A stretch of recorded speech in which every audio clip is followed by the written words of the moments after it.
near and long term. I don't think there's any disagreement about that in this committee, of the members of this committee, and our witnesses. Before I introduce them, I will yield to our ranking member, Mr. McCaul of Texas, for any opening remarks he might have. No, thank you, Mr. Chairman. As General Keane said, if a politician loses his voice, it's like losing a weapon. So I have sort of lost a little bit of my voice, but I'm going to try to get through this very briefly. Russia has been a threat for a long time. That's why NATO was formed. Russia did interfere with our elections. I was part of the 2016 Gang of Eight briefing on their attempt to meddle in our elections. And I've always stood firmly against that. I asked the prior administration to stand up against that publicly and condemn it. And I think we should still condemn it. I did a lot as chairman of Homeland Security to enhance our cyber security apparatus to protect Americans and the American electoral system. And I'm proud of that work. I don't think this is a partisan issue. As you and I had breakfast with the Secretary of State today, it's no question, no doubt in my mind, that Secretary Pompeo looks at Russia as a great threat to the United States. And one only need to look at Ukraine and what they've done in Ukraine and in Crimea, and have been bold in their aggression.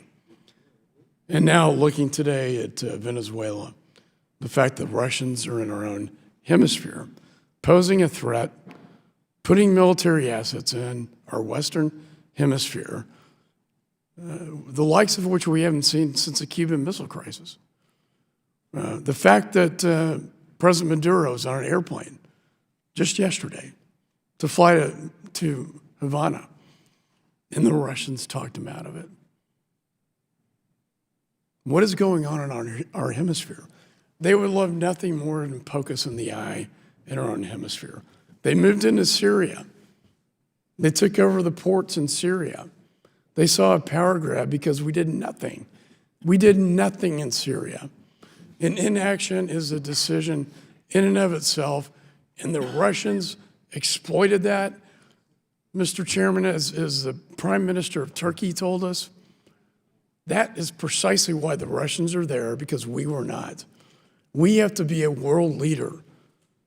We can't lead from behind anymore. We have to be a leader.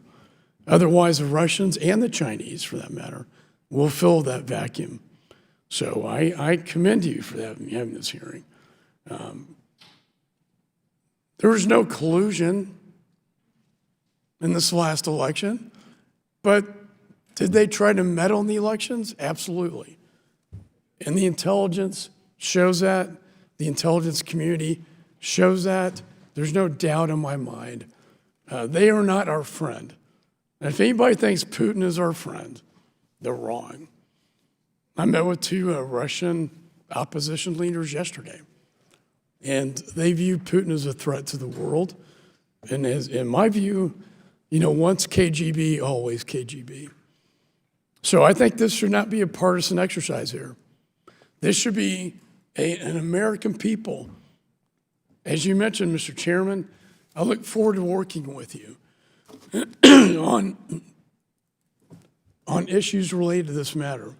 And I hope we can pass legislation out of this committee, because I think I speak for most of my members on my side of the aisle that we don't view Russia as our friend. We're not complicit with Russia. Russia has been a Cold War enemy. They're an enemy of NATO, and they're an enemy of the United States today. And with that, I yield back the balance of my time.